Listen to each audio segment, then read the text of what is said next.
You ask Tiger to solve. This deals with linear equations with one unknown. The final result is x equals 16807 over 1024. Let's solve it step by step. Isolate the x.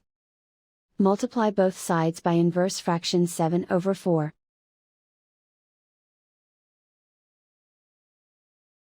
Group like terms.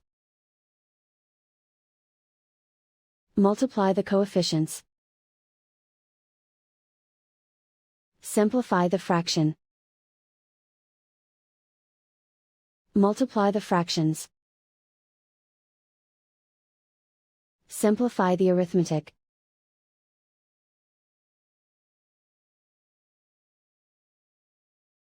And so the final result is x equals 16807 over 1024.